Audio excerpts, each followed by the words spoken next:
الحمد لله نحمده ونستعينه ونستغفره ونؤمن به ونتوكل عليه ونعوذ بالله من شرور أنفسنا ومن سيئات أعمالنا من يهده الله فلا مضل له ومن يضلل فلا هادي له ونشهد أن لا إله إلا الله وحده لا شريك له ونشهد أن سيدنا ومولانا محمدا عبده ورسوله أرسله الله تعالى بالحق بشيرا ونذيرا وداعيا إلى الله بإذنه وسراجا منيرا أما بعد فقد قال الله تبارك وتعالى في القرآن المجيد والفرقان الحميد أعوذ بالله من الشيطان الرجيم بسم الله الرحمن الرحيم قل هل يستوي الذين يعلمون والذين لا يعلمون وقال عز وجل في مقام آخر فاسألوا أهل الذكر إن كنتم لا تعلمون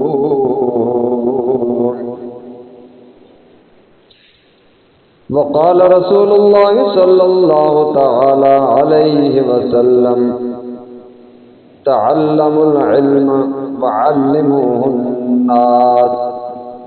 تعلموا الفرائض وعلموها الناس أو كما قال رسول الله صلى الله تعالى عليه وسلم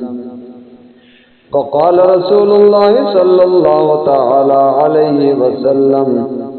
إنما شفاء العي السؤال أو كما قال رسول الله صلى الله تعالى عليه وسلم صدق الله مولانا العظيم وبلغنا رسوله النبي الأمي الكريم ونحن على ذلك لمن الشاهدين والشاكرين والحمد لله رب العالمين رب اشرح لي صدري ويسر لي أمري واحلل عقدة من لساني يفقهوا قولي رب زدني علما رب زدنا علما رب زدنا علما وعملا اللهم صل على محمد وعلى آل محمد كما صليت على إبراهيم وعلى آل إبراهيم إنك حميد مجيد اللهم بارك على محمد وعلى آل محمد كما باركت على إبراهيم وعلى آل إبراهيم إنك حميد مجيد يا رب صل وسلم دائما أبدا على حبيبك خير الخلق كلهم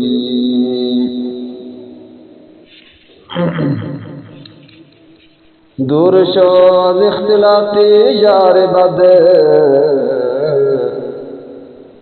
یار بد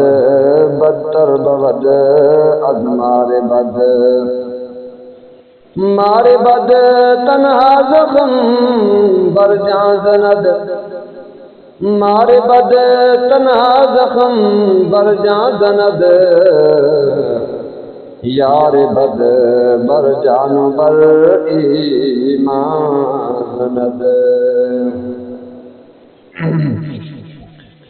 انتہائی واجب الاحترام قابل صد اکرام التکریم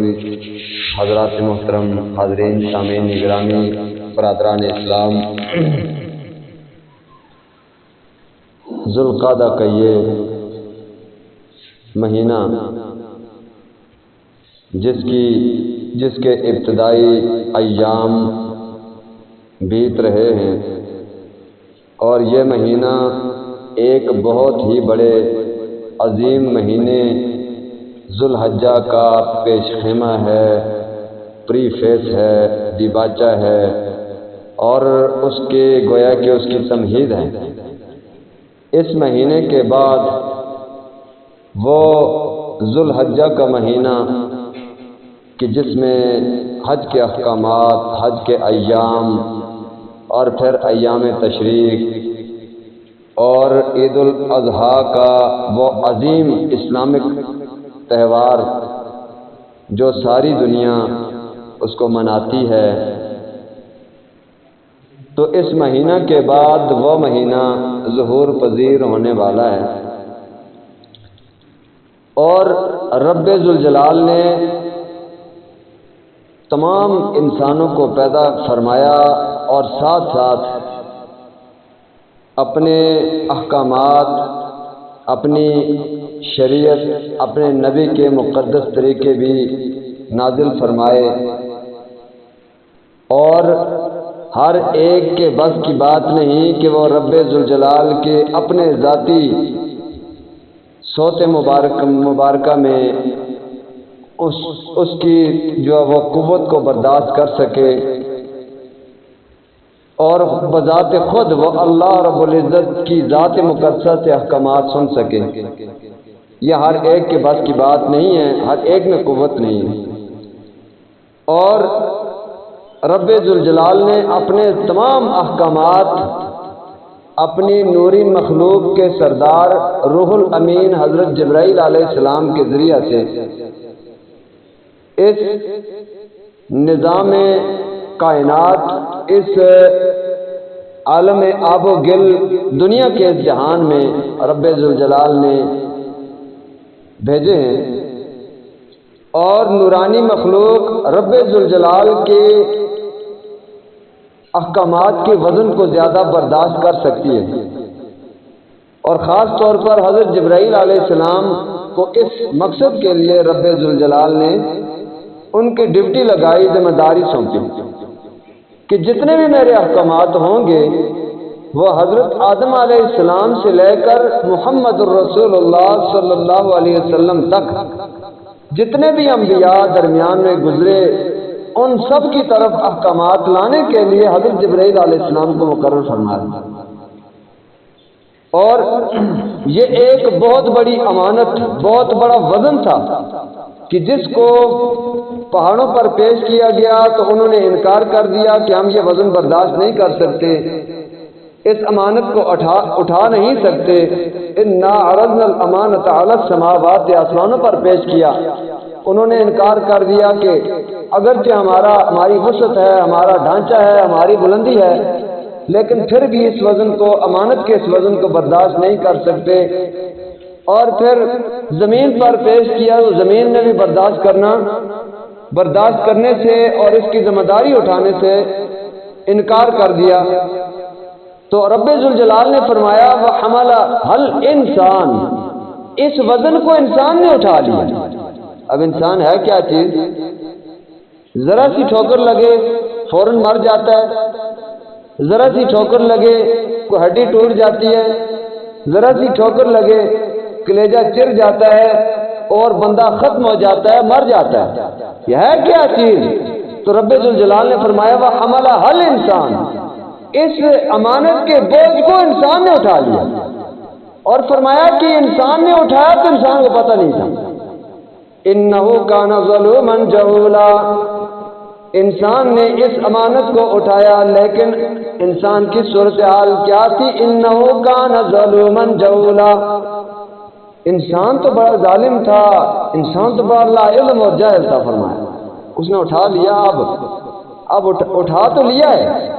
اس وزن کو تو اٹھا لیا ہے، اب اٹھانے کی ہمت اب نہیں رکھا۔ قرآن پاک نازل فرمایا، اس نے اٹھا لیا۔ اور اسی طرح یعنی پہلے اس کی صورتحال یہ تھی کہ اس کو پتہ بھی نہیں تھا کہ وزن کتنا ہے، اس کو پتہ بھی نہیں تھا کہ ہم نے آگے اس کو لے کر چل بھی سکتے ہیں یا نہیں، اور جن کو پتہ تھا انہوں نے انکار کر دیا، باوجود پہاڑ اتنے مضبوط، باوجود اس کے کہ زمین اتنی جو ہے وہ مضبوط اور وسعت والی، اتنا بڑا جسم رکھنے والی، باوجود اس کے کہ آسمان بلندیوں والے، بڑی جسامت رکھنے والے، بڑے حجم رکھنے والے، ان سب نے انکار کر دیا۔ لیکن ایک چھوٹی سی جو چیز ہے، اس سے بڑھ کر بڑی بڑی اور مخلوقات موجود ہیں۔ ہاتھی کتنا بڑا ہوتا ہے، اس کے علاوہ اور کتنے جانور اللہ کی چراگاہوں میں رہتے ہیں، کتنے بڑے ہیں، اور کتنے بڑے جو فرشتے۔ اب فرشتوں نے وزن اٹھایا، یہاں پر لے آئے، اور پھر یہاں پر آگے انسان نے لے لیا۔ اب 5 نمازیں اب پڑھتے ہی کوئی نہیں ہے، قرآن پاک ہے تو تلاوت کوئی نہیں کرتا، اور سمجھتا ہی کوئی بھی نہیں کہ ہمارے رب کے احکامات ہم پر جو نازل ہوئے ہیں وہ اللہ رب العزت نے ان آیات مبارکہ میں کیا کوئی بیان فرمایا، ترجمے پر غور کوئی نہیں کرتا۔ اور پھر اسی طرح اس کے مفاہیم، مطالب، معانی کیا ہیں، کوئی نہیں سمجھتا کہ مسائل کیا کیا بیان کیے گئے، اس کی طرف آتا ہی کوئی نہیں۔ کھیتی باڑی کی طرف زور ہے، مزدوری کی طرف زور ہے، کاروبار کی طرف زور ہے، اور پھر نوکری کی طرف زور ہے، اور دنیاوی امور کی طرف تو زور ہے، جو کہ عارضی چیزیں ہیں ادھر ہی رہنے والی ہیں، جو ساتھ چلنے والی چیز ہے اس کو ساتھ لینے کے لیے کوئی تیار نہیں۔ اس لیے تو اللہ نے فرمایا انہو کان ظلوما جہولا، انسان تو بڑا ناانصاف، اپنے ساتھ ناانصافی کرنے والا تھا، جہولا، یہ نادان تھا، ناسمجھ تھا۔ اب ذمہ داری تو اٹھائیے، لیکن آگے کیا کرے، اب نہ جینے کا نہ مرنے کا۔ جیسا کہ وہ آخرت میں پہنچ کر جب سزا میں کئی لوگ وہاں پر پہنچیں گے، جنت میں پہنچ جائیں گے، تو پھر فرمایا رب ذوالجلال نے ثم لا يموت فيها ولا يحيى، وہاں پر نہ بندہ مرے گا نہ زندہ رہے گا، زندہ رہنے کا نہیں ہے تو عذاب میں مبتلا ہے، اور مرنے کا نہیں، موت کو اللہ نے ختم کر دی۔ اس لیے وہاں پر وہ نہ مرنا اور نہ جینا۔ ہمارا بھی دنیا میں کام یہ، آپ اٹھا تو لی ہے ذمہ داری، لیکن نہ مرتے آپ نہ جیتے۔ اب آگے چل کر ہوگا کیا، وہ مرنے کے بعد ہوگا کیا، جو چلے گئے ان سے پوچھے کون جاتا، اب ان کے ساتھ کیا ہو رہا ہے، ہم زندگی کی خبر نہیں ہے۔ اس لیے رب ذوالجلال نے قرآن پاک میں ان احکامات کو سیکھنے کا حکم فرمایا ہے۔ تو رب ذوالجلال نے ان احکامات کو سیکھنے کی طرف، اور جو سیکھے ہوئے ہیں ان میں اور جو نہیں سیکھے ہوئے ان میں فرق بیان فرما دیا کہ جو نہیں سیکھے وہ تو ان کی کوئی حیثیت کیا ہے، اور جو سیکھے ہوئے ہیں، علم حاصل کیے ہوئے ہیں، ان کی حیثیت کیا ہے۔ لاپرواہی بہت بڑا یہ، یعنی کہ میں عام طور پر یہ کہتا ہوتا ہوں، گزارش کرتا ہوں کہ علم کا، دین کا علم، مسائل نہ سیکھنا، جان بوجھ کر نہ سیکھنا گناہ کبیرہ ہے یہ۔ اس لیے کہ حضور صلی اللہ علیہ وسلم نے فرمایا طلب العلم فریضۃ علی کل مسلم، علم دین کا حاصل کرنا ہر مسلمان مرد عورت پر فرض ہے، اتنا فرض ہے کہ جس سے جائز ناجائز، پاکی ناپاکی اور حلال و حرام کے مسائل معلوم ہو سکے، یا ان چیزوں میں تمیز کر سکے، اتنا تو ہر ایک پر فرض ہے۔ ایک بندے کو پتہ ہی نہیں ہے کہ میں پاک کیسے ہوں گا، ناپاک کیسے رہوں گا، ایک بندے کو پتہ ہی نہیں ہے جو میں یہ کام کر رہا ہوں یہ حلال ہے یا حرام ہے، ایک بندے کو پتہ ہی نہیں جو میں کام کر رہا ہوں یہ جائز ہے ناجائز ہے، حلال ہے حرام ہے، اور پاک کیسے ہوں گا اور ناپاک کیسے رہوں گا، یعنی کہ استنجا کے مسائل، اسی طرح وضو کے مسائل، پاک کیسے ہوں گا، غسل کے مسائل کہ حالت جنابت سے نکلوں گا کیسے، یہ پتہ ہی نہیں ہے، اور فرائض کا پتہ ہی نہیں ہے کہ وضو کے فرائض کتنے، استنجا میں کے فرائض کتنے، اور اسی طرح نماز کے فرائض کتنے، غسل کے فرائض کتنے، یہ تو ایک لا علمی ایسی لا علمی ہے جس کا سیکھنا فرض تھا، اور فرض کا نہ سیکھنا جان بوجھ کر چھوڑنا یہ گناہ کبیرہ ہے، بہت بڑا جرم۔ ایسا گناہ کبیرہ جیسے نماز چھوڑ دی، ایسے گناہ کبیرہ جیسے چوری کر لی، ایسے گناہ کبیرہ جیسے کسی نے جو قتل کر دیا، ایسے گناہ کبیرہ جیسا کہ سود کھا لیا، ایسے ہی گناہ کبیرہ کہ جیسے انسان نے غیبت کر لی یا کسی کا حق مار دیا، زمین دبا لی، ایسے ہی گناہ کبیرہ ہے کہ فرض سے لاپرواہی اختیار کرنا گناہ کبیرہ ہے۔ یعنی ایسا علم حاصل کرنا ہر مسلمان مرد اور عورت پر فرض، دین کے احکامات کو پتہ ہونا چاہیے، اور بندہ دین پر عمل کرنے والا ہے، دیندار ہونے کا دعویٰ کرتا ہے، لیکن دین کے اصول کا اور مسائل کا پتہ ہی کوئی نہیں، اب پھر جائے گا کہاں؟ اس کا عمل کدھر جائے گا؟ وہ قبولیت کے درجے پر پہنچے گا یا نہیں؟ اس لیے کہ اس کے عمل کرنے پر پیچھے علم ہے ہی نہیں، پتہ ہی نہیں ہے، اور بندے کو خود بھی شک ہوتا ہے کہ کیا پتہ، مجھے پتہ تو ہے نہیں ہے، عمل تو کر لیا، پتہ نہیں ہوا یا نہیں، درست ہوا یا غلط ہوا۔ اب شک والے عمل کا کوئی اعتبار نہیں ہوتا۔ رب ذوالجلال نے قرآن پاک میں ارشاد فرمایا، قل هل يستوي الذين يعلمون والذين لا يعلمون، اے میرے نبی فرما دیجئے کیا علم والے اور کیا علم نہ رکھنے والے کیا برابر ہو سکتے ہیں؟ جواب میں فرمایا کہ لا یستوون، وہ برابر نہیں ہو سکتے، اور علم والے اور علم نہ حاصل کرنے والے برابر کیسے ہو سکتے؟ پیر ذوالفقار نقشبندی دامت برکاتہ اللہ علیہ نے ان کے خطبات فقیر میں لکھا ہے کہ ایک علم والا ایک علم نہ رکھنے والے میں فرق کیا ہے؟ ایک عالم جو علم والا ہوتا ہے، علم سیکھا ہوتا ہے، فرض علم جس نے بھی سیکھ لیا وہ عالم بن جاتا ہے، یعنی جاننے والا، علم والا، اور جو عالم بن جاتا ہے پڑھ کر مدرسے میں جا کر، وہ تو کمال کی بات ہے۔ اس فن میں کمال مہارت حاصل کرنا یہ فرض کفایہ ہے، یعنی ایک نے اگر پورے محلے میں سے، ایک قوم میں سے، ایک بستی میں سے ایک عالم بن گیا تو باقی سارے اس گناہ سے بچ جائیں گے جو عالم نہ بننے والا گناہ ان پر لازم ہونا تھا۔ وہ ایک بندہ گویا کہ سارے لوگوں کی طرف سے کا محسن ہے، وہ احسان کرنے والا، کہ ساری بستی کے لوگوں کو اس نے اس بڑے گناہ سے بچا لیا جو علم حاصل نہ کرنے والا، جو گناہ ان پر سب پر لازم ہونا تھا۔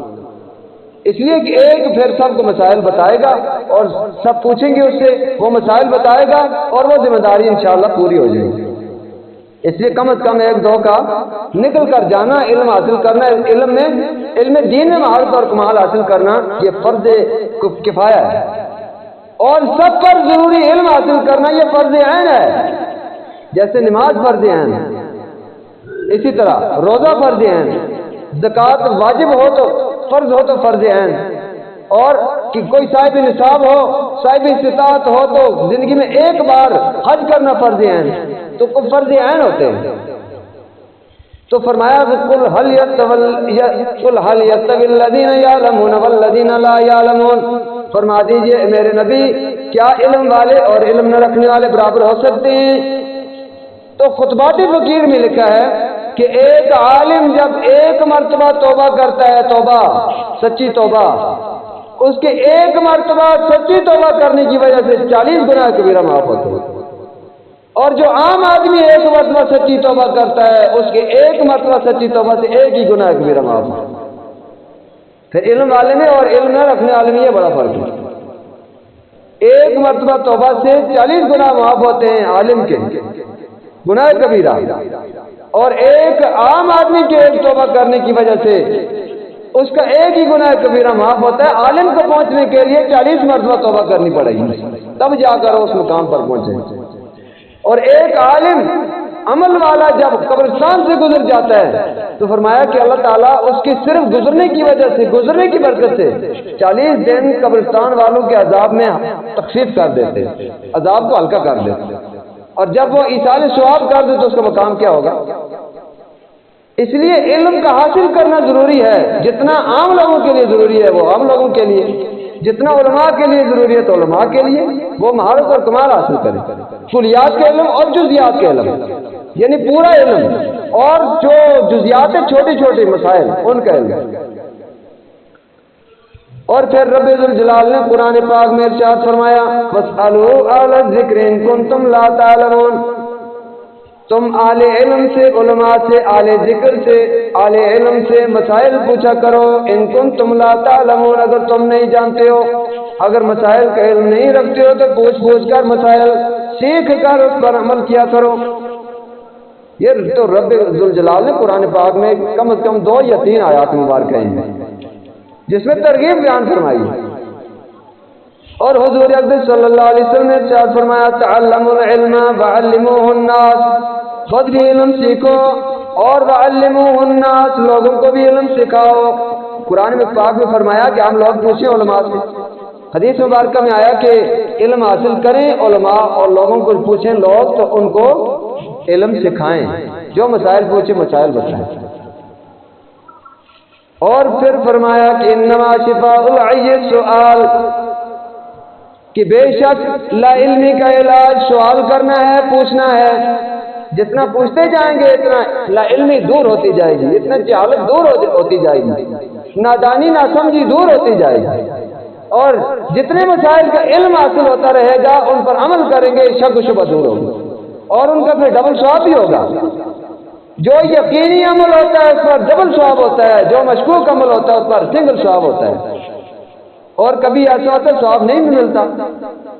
شکی جو مشکوک عمل ہوتا ہے اس پر ثواب نہ ملنے کا بھی خطرہ ہوتا ہے، ملا بھی تو یہ سمجھے کہ بس یہ ذمہ داری سر سے اتر جاتی ہے، مکمل ثواب نہیں ملتا۔ اس لیے ہم نے دیکھا ہے کہ صحت کے حوالے سے جو ماہر اسپیشلسٹ، ماہر امراض، اس سے طرح طرح کے سوال کیے جاتے ہیں، کیا کھائیں کیا نہ کھائیں، کون سی دوائی استعمال کریں کون سی دوائی استعمال نہ کریں، فکر کس کی ہے؟ جان کی۔ اور دوسری طرف کوئی نہیں پوچھتا کسی عالم سے آ کر کہ ہم وضو کیسے کریں، وضو کے فرائض کیسے ہیں، غسل کیسے کریں، اور طہارت کیسے حاصل کریں، نماز کے فرائض کتنے ہیں، کیسے ہم نماز پڑھیں، نماز ٹوٹتی کیسے ہے، نماز درست کیسے ہوتی ہے، نماز کے اندر سجدہ سہو لازم ہے تو کیسے نکالنا ہے۔ تو یہ سوال پوچھتے ہوئے کسی بھی نہیں دیکھا ہے، الا ماشاء اللہ 1 2 3 کوئی ہو تو وہ کبھی کبھی۔ اور اسی طرح کسی کا اگر کسی نے کیس دائر کیا ہوا ہے عدالت میں اور اپنے وکیل سے ہزاروں سوال پوچھتے ہوئے دیکھے کہ ہم کیسے کریں جی ہمارا کیس درست چلے گا، ہم کیسے جو جیتیں گے کیسے، اور ہمارے حق میں فیصلہ کیسے ہوگا، وہ ساری شکیں جو ہے نا وہ ڈسکس ہوتی ہے۔ لیکن دوسری طرف دین کا جو معاملہ ہے، دین کا کوئی ڈسکس نہیں ہے، کوئی اس میں جو ہے وہ سوال جواب نہیں ہے، اس لیے کہ یہاں پر ایمان کا معاملہ ایمان نظر آنے والی چیز نہیں ہے۔ جو چیز نظر نہ آئے اس کی کوئی ویلیو نہیں ہوتی، ہمارے یہاں اس کی قدر نہیں ہے، اور جو چیز سامنے نظر آنے والی ہے وہ دوڑ اس کے پیچھے۔ ایک بندہ وہ دہاڑ لگاتا ہے، اسے ایک جگہ پر اگر 1000 روپیہ ملتا ہے، دوسری جگہ پر 1200 روپیہ ملتا ہے، وہ 1000 والی جگہ چھوڑتا ہے 1200 والی جگہ پر جاتا ہے۔ اور اسی طرح دین کا مسئلہ اس پر عمل جو کر رہا ہوتا ہے، شاید وہ ایسے مسئلے پر عمل کر رہا ہو جس کو آدھا ثواب ملتا ہو، اور دوسرا اسی طرح کا مسئلہ ایسا جس پر عمل کرے تو پورا ثواب ملے یا ڈبل ثواب ملے، اب اس میں آدھے پر ہی اکتفا کر جاتے ہیں۔ خیر بس عمل تو کر لیا نا، ہو تو گیا، ہمیں کیا ضرورت ہے، وہ ثواب نظر آنے والی چیز نہیں ہے، اس کی ویلیو نہیں ہے۔ اور ثواب نماز پر کتنا ملتا ہے کوئی اس کی ویلیو نہیں ہے، اس لیے نظر آنے والی چیز جو نہیں ہے، اسی طرح اللہ تعالیٰ کی ذات ہمیں نظر نہیں آتی، کچھ سامنے موجود ہو اور اس کی کبریائی، اس کی جلالت، اس کی قدرت، اس کی ہیبت، اس کی جبرویت اور اس کی صفات، اس کی ذات کی قدر ہمارے دل میں نہیں ہے۔ اگر ہوتی تو ہم دین پر مکمل عمل کرتے، نہیں ہے تو ہم اس لیے نمازیں بھی جاتی ہیں، اس لیے جو قرآن پاک کی تلاوتیں بھی جاتی ہیں، قرآن کو سمجھنا اور عمل کرنا بھی چلا جاتا ہے، نبی کی سنت کیا ہے وہ بھی نہیں ہے۔ اور ہم نے لباس کیسے پہننا ہے کوئی فکر نہیں ہے، لباس اتارنا کیسے ہے کوئی فکر نہیں، مسجد میں کیسے آنا ہے، کیا آداب ہے، پہلے کون سا پاؤں داخل کرنا ہے، سنت آداب کیا ہے، کوئی فکر نہیں، باہر کیسے نکلیں، پہلے کون سا پاؤں باہر نکالیں، کوئی فکر نہیں، تو اس موقع ہر موقع کی دعائیں کون کون سی ہے کوئی یاد نہیں۔ اب ہم مسلمان کی مسلمانی اتنی ہے بات کلوز ایک دائرے میں، اور دنیاوی لحاظ سے دیکھیں کاروبار بڑا ہونا چاہیے، ایک دکان ہے تو ایک اور ہونی چاہیے، ایک گاڑی ہے تو ایک اور ہونی چاہیے، زمین اپنی اگر 5 کنال ہے تو 10 ہونی چاہیے، اگر زمین ہماری جو اپنے علاقے میں ہے تو شہر میں ہونی چاہیے، اور وہاں پر ایک منزل مکان تعمیر کیا تو 2 ہونا چاہیے۔ وہ ترقی تو ہماری دنیا میں تو آگے ہی آگے ہے، جو کل کو بندہ فوت ہو جاتا ہے سب ادھر ہے۔ جگہ جی لگانے کی دنیا نہیں ہے، یہ عبرت کی جا ہے تماشا نہیں۔ اس لیے احکامات کون سیکھے، اس کی فکر کون کرے؟ وہ مساجد سے احکامات ملتے ہیں، مدارس سے ملتے ہیں، وہ قرآن ملے گا صحیح معنوں میں صحیح طریقے سے الفاظ حفاظ اور قراء سے ملتا ہے، اور پھر اسی طرح اس کا علم جو ہے احادیث کے علم مسائل کے علم علماء سے ملتا ہے۔ اب تو علماء کئی لوگ ہیں علماء کو نعوذ باللہ برا بھلا کہنے والے ہیں، اور جو علماء کو برا بھلا کہنے والا ہو اللہ اس کی نسلوں سے دین کو ختم کر دے، کوئی بھی عالم ہو گویا اس کا یعنی کہ متعلق ہو یا نہ ہو، یا دنیا کے دوسرے کنارے کے کونے میں رہنے والا ہو، عالم دین کی بڑی قدر ہے، اللہ کے ہاں علماء کی بڑی قدر ہے۔ اس لیے کہ حضور صلی اللہ علیہ وسلم نے فرمایا علماء امتی کا انبیاء بنی اسرائیل، میری امت کے علماء جو حقیقی معنی میں علماء، جو گمراہ کرنے والے علماء وہ مراد نہیں ہے، علماء حق مراد ہے۔ علماء سو ان کو کہا جاتا ہے جو شرک کی تعلیم دیں، بدعات کی تعلیم دیں، غلط مسائل کی تعلیم دیں، رسم و رواج پر لوگوں کو اس کے پیچھے لگائیں اور سنت سے دور ہٹائیں،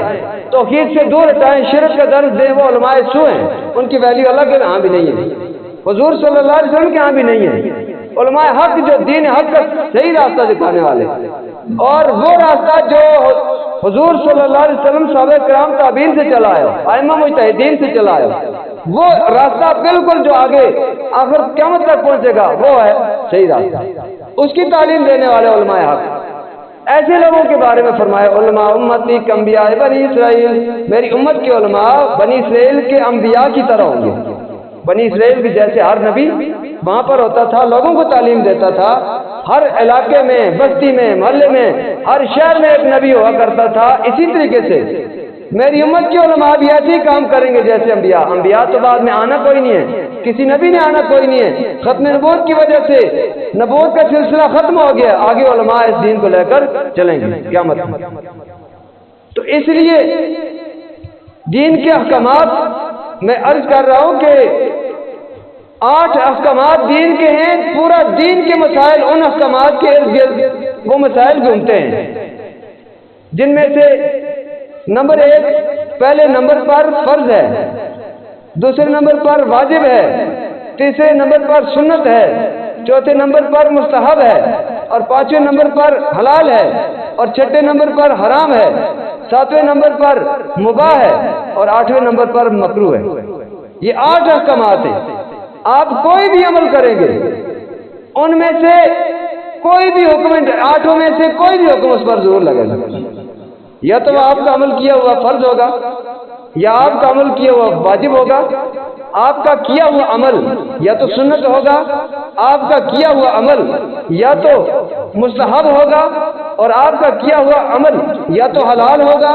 آپ کا کیا ہوا عمل یا تو حرام ہوگا، آپ کا کیا ہوا عمل یا تو مباح ہوگا، آپ کا کیا ہوا عمل یا تو مکروہ ہوگا۔ یہ 8 احکامات دین کے، اسلام کے اور شرع کے، کوئی بھی عمل کیا جائے دین کے متعلق ہو، ان 8 میں سے کوئی ایک حکم اس پر ضرور لگتا ہے، ان کا سیکھنا ضروری ہوتا ہے۔ اس لیے حضور صلی اللہ علیہ وسلم نے فرمایا تعلموا العلم وعلموه الناس، علم حاصل کرو اور وہ علم لوگوں کو سکھاؤ، اور لوگوں کی ذمہ داریوں پوچھیں، فاسألوا اہل الذکر ان کنتم لا تعلمون، کہ لوگ پوچھیں گے تو تب جو جا کر علماء بتائیں گے۔ علماء کو کیا پتا کہ کس بندے کا کیا مسئلہ ہے، میں اس کو بتا دوں۔ دلوں کے حال تو کوئی نہیں جانتا. کوئی پوچھے گا تو پتہ چلے گا کہ فلاں مسئلہ نماز کا، وضو کا، غسل کا، کوئی بھی مسئلہ ایسا ہے کسی بندے کو وہ مسئلہ درپیش ہے، وہ پوچھ رہا ہے اور پھر اس کو بتایا جائے گا. اور جو پوچھنے والا ہوگا وہ پوچھے گا، وہ طلب کی نیت سے پوچھتا ہے، یاد رکھنے کی نیت سے پوچھتا ہے، عمل کی نیت سے پوچھتا ہے، اور وہ ہمیشہ یاد رکھتا ہے اور اپنی زندگی میں عمل کے لیے لاتا ہے، تب پوچھتا ہے وہ. اور ویسے بتایا ہوا مسئلہ وہ لوگ سمجھتے ہیں کہ یہ علماء کی یا خطیب لوگوں کی روٹین ورک ہے. یہ ایک وقت آئے گا یہ بیان کرتے کرتے کوئی یا تھک کر اترے گا ممبر سے، یا پھر یہ وقت ختم ہوگا تو ممبر سے اترے گا، بس اس کے بعد ہم نماز پڑھیں گے اور گھر کو چلیں گے. اور بیان کیا کر رہا ہے، کون سے مسائل بیان کر رہا ہے، یہ تو سنتا نہیں ہے. کئی لوگ باہر بیٹھے ہوتے ہیں اور ہم گپے لگا رہے ہوتے ہیں، کئی یہاں پر بیٹھے ہوتے ہیں سوئے ہوتے ہیں، اور کئی ایسے ہوتے ہیں کہ جن کا ذہن کہیں کسی اور جگہ پر ہوتا ہے کہ باہر نکلیں گے جا کر کون سا کام کریں گے، آگے وہ پروگرام بن رہا ہوتا ہے ذہن میں. تو مسائل کیا بیان ہوئے اس کی طرف توجہ نہیں ہوتی. جو خود پوچھتا ہے وہ طلب کی نیت سے پوچھتا ہے، وہ عمل کی نیت سے پوچھتا ہے، وہ ضروری سمجھ کر پوچھتا ہے، یاد رکھنے کے لیے پوچھتا ہے اور زندگی میں عمل کرنے کے لیے پوچھتا ہے. وہ ہے کام کا، وہ مسئلہ ہے بتایا ہوا پوچھا ہوا کام کا ہوتا ہے اور وہ یاد بھی رہتا ہے. اس لیے ہم سب کی ذمہ داری ہے کہ ہم دین اسلام کے احکامات کو سیکھیں اور اس کے بعد جا کر اپنے ایمان کو مضبوط کریں اور اپنے عمل کو مضبوط کریں. ہمیں پتہ ہونا چاہیے ہم جو عمل کر رہے ہیں یہ کون سا ہے، کس کیٹیگری کا ہے. یہ فرض ہے، واجب ہے، سنت ہے، مستحب ہے، حلال ہے، حرام ہے، مکروہ ہے، مباح ہے، کون سا ہے. اب حلال حرام کا بھی پتہ نہ ہو اور پھر اسی طرح فرض واجب کا بھی پتہ نہ ہو. یہ مثال کے طور پر نماز میں فرائض ہیں، 13 فرائض ہیں، 7 نماز سے پہلے کے جن کو شرائط کہا جاتا ہے، اور اسی طرح 6 نماز کے اندر کے جن کو فرائض کہا جاتا ہے. اور اگر کسی بندے کو پتہ ہوگا کہ اگر ایک فرض بھی رہ گیا میری نماز میں کیا نقصان واقع ہوگا، کہ فرض وہ ہیں کون سے، اور اگر ان میں سے کوئی رہ جائے، ایک فرض بھی رہ جائے، باہر کے 7 ہوں یا اندر کے 6 ہوں، ایک بھی رہ جائے نماز نہیں ہوگی، بالکل سرے سے نماز ختم. اور اسی طرح اگر واجبات ہیں 14 نماز کے، ان میں سے کوئی ایک واجب بھی رہ جائے اس کا نقصان کیا ہوگا. پہلے یہ سمجھنا ضروری ہوتا ہے کہ واجب کون کون سے، اور پھر اگر واجب رہ جائے تو اس واجب کے رہنے پر کیا نقصان ہوگا، اس پر سجدہ سہو لازم ہوگا. اگر سجدہ سہو کیا، بھول کا سجدہ کر لیا تو نماز پوری ہو جائے گی، وہ نقصان پورا ہو جائے گا. نہ کیا تو نماز سرے سے ختم ہو جائے گی، دوبارہ پڑھنی. واجب الاعادہ جسے کہا جاتا ہے، دوبارہ. کوئی سنت عمل رہ جائے تو اس کی مزید تفصیل انشاءاللہ باقی احکامات کی آگے آئندہ جمعہ میں، باقی آگے حج کے احکامات بھی آئیں گے. تو یہ ضروری مسائل ہیں جن پر تقریباً گفتگو ہونے چاہیے اور ان کو سیکھنا چاہیے، سمجھنا چاہیے. اور یہ چھوٹے بنیادی مسائل اگر ہم کو پتہ نہیں ہوں گے تو ہماری نماز کہاں جائے گی، ہمارا غسل کہاں جائے گا، ہمارا وضو کدھر جائے گا، اور ہمارا جو استنجا کیا وہ کدھر جائے گا. اور پھر حلال و حرام کے مسائل کا پتہ نہیں تو ہم کیسے اپنے عمل کو درست کر کے اور نامہ اعمال میں وہاں پر ریکارڈ کیسے کروائیں گے. تو اس لیے اللہ تعالیٰ ہم سب کو صحیح طریقے سے مسائل کو، دین کو، قرآن کو، سنت کے احکامات کو مکمل طریقے سے سمجھ کر اس پر عمل کر کے دنیا اور آخرت میں کامیابی حاصل کرنے کی توفیق عطا فرمائے.